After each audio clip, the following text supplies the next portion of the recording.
몸짓 언어 등을 설명해주며 그들의 안전에 주의를 기울이고 자리를 떠날 때는 반드시 알리는 것이 중요합니다. 마지막으로 듣기가 어려운 사람이나 청각장애인과의 의사소통에서는 말하기 전에 그들의 주목을 얻는 것이 중요하며 분명하고 간결한 언어를 사용합니다. 이해하지 못했다면 다른 단어를 사용하거나 글로 설명하는 것도 좋습니다. 다음으로 시각장애 관련 모의 상황을 활용한 교수 전략에 대해 알아보겠습니다. 이 활동은 시각장애인의 삶에 대한 이해를 높이는 데 매우 유용합니다. 활동을 진행하기 위해 우선 학생들에게 눈 가리개를 착용하게 합니다. 그런 다음 다른 학생이 도움을 주는 역할을 수행하게 합니다. 상황은 교실 주위를 이동하거나 음식을 먹거나 화장실을 가거나 다른 교실로 이동하는 것을 포함할 수 있습니다. 이런 활동을 통해 우린 다음과 같은 중요한 질문들을 고민해 볼 수 있습니다. 어떤 점이 어려웠는지, 도움을 주는 사람으로서 어떤 어려움을 관찰했는지, 어떤 활동을 돕기 위해 어떤 것을 할 수 있었는지, 도움을 주는 사람은 활동을 수행하기 위해 무엇을 도울 수 있었는지, 시각장애인 학생들에게 도움을 주기 위해서 학교나 집에서는 어떤 변화가 필요한지. 이어서 청각장애 관련 모의 상황을 활용한 교수 전략을 살펴봅시다. 이 활동에서는 학생들에게 소리가 없는 영화나 동영상을 보여준 후 같은 영화나 동영상의 소리가 나는 버전을 다시 보여줍니다. 이 활동을 통해 학생들은 얼마나 다르게 대답했는지, 그리고 처음에 영화를 본 뒤 질문에 대답하기 위해 어떤 정보들을 사용했는지에 대해 고민해 보게 됩니다. 이는 청각장애인의 시각에서 세상을 이해하는 방법에 대한 통찰력을 제공합니다. 신체장애에 대한 이해를 돕기 위한 활동을 다음과 같이 시행할 수 있습니다. 학생들이 팔을 고정하고 막대를 연결해 봅시다. 그 후 머리를 빗거나 신발을 신거나 글을 쓰거나 그림을 그리거나 음식을 먹는 등의 활동을 시도해 봅니다. 이 활동을 통해 다음 질문, 머리를 잘 빗을 수 있었는지, 신발을 잘 신을 수 있었는지, 글을 쓰거나 그림을 그리거나 음식을 먹을 수 있었는지, 손이 계속 고정되어 있다면 어떤 활동을 하는데 어려움을 겪을 것 같은지, 그리고 과제를 수행하기 위한 다른 전략이나 도구들은 무엇일까요? 에 대한 답을 찾아볼 수 있습니다. 다음으로 휠체어 사용에 대한 체험을 통한 교수 전략을 보겠습니다. 학생들은 교실과 학교 주위에서 휠체어를 사용해 보면서 물을 마시거나 글을 쓰거나 전화를 걸거나 화장실에 가거나 스스로 이동하는 등의 활동을 진행합니다. 이 활동을 통해 우리는 다음과 같은 질문을 고민해 볼 수 있습니다. 휠체어를 타면서 이동하면서 어떤 어려움이 있었는지, 도움을 주는 사람의 반응은 어땠는지, 휠체어를 타고 다닐 때 이동에 어려움을 주는 장애물은 무엇일까요? 휠체어를 타고 학교나 거리, 가게 또는 집으로 이동하는 사람들을 좀 더 편하게 하기 위해서는 어떤 수정이 필요할까요? 다음으로 언어장애에 대해 이야기해 보겠습니다. 언어장애를 가진 사람들의 경험을 묘사하는 이 활동에서는 학생들이 몸짓을 사용하거나 혀를 움직이지 않고 말하거나 의사소통판을 이용해서 메시지를 전달하게 됩니다.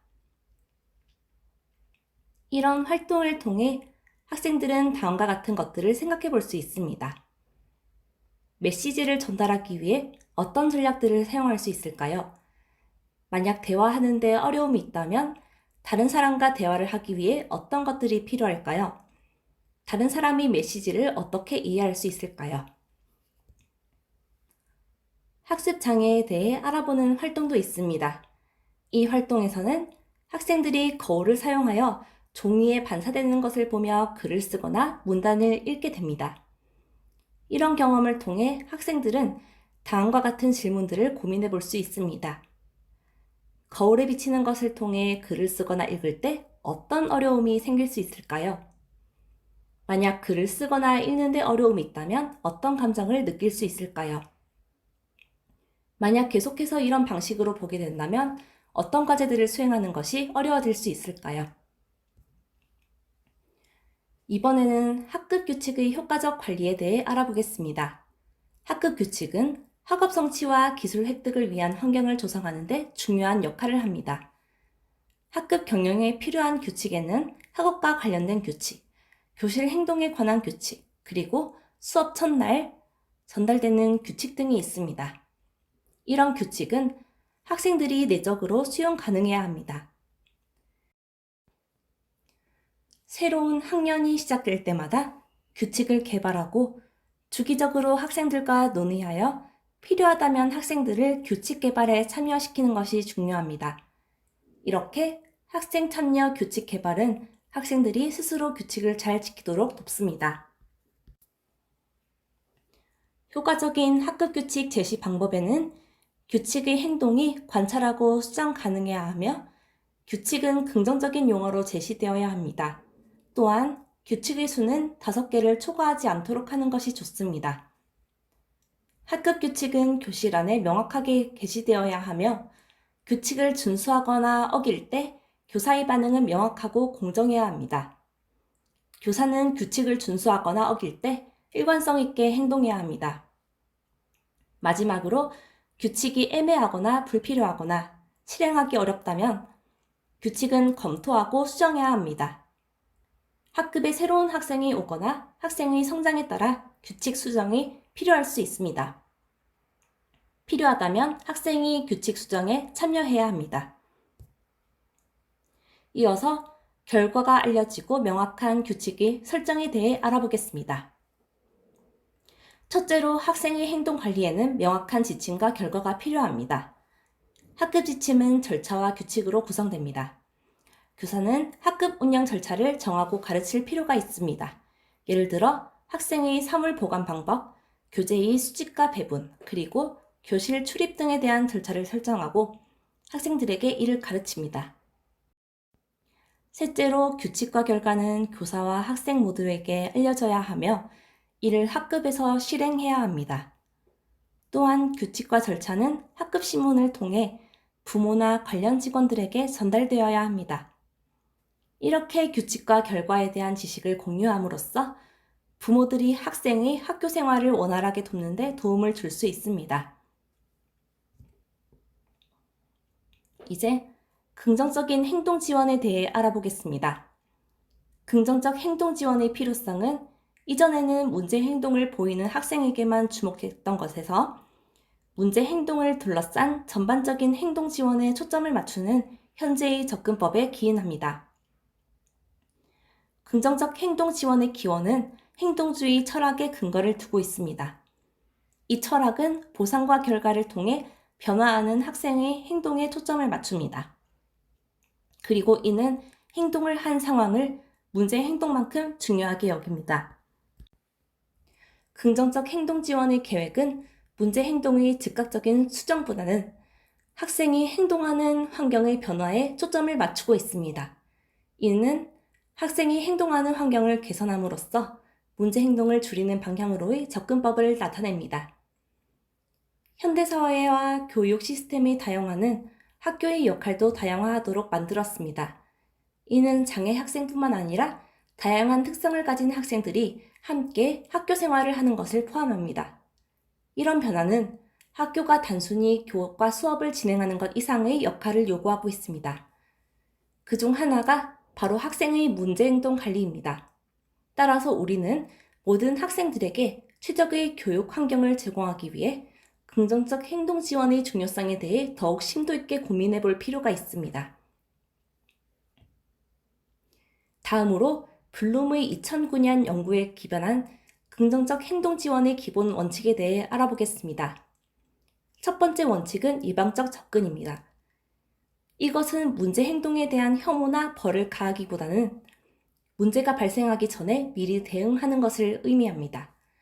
이를 통해 학생들이 긍정적인 행동을 더욱 잘 보일 수 있도록 지원해 줍니다. 두 번째 원칙은 학습 환경에 초점을 맞추는 것입니다. 학생들이 배울 수 있는 환경을 제공하는 것이 핵심입니다. 이를 위해 학습을 용이하게 만드는 지원 계획을 세워야 합니다. 세 번째 원칙은 폭넓은 참여입니다. 긍정적 지원 계획은 학생뿐만 아니라 필요한 경우 또래나 부모도 함께 참여해야 합니다. 이렇게 함으로써 학생들이 학습 환경을 개선하는 데 더 효과적일 것입니다. 네 번째 원칙은 협력적 접근입니다. 긍정적 행동 지원은 협력의 과정입니다. 특수교육 서비스를 받거나 서비스에 의뢰되거나 의뢰에 앞서 중재가 필요할 때 지원 계획을 개발하기 위해 협력합니다.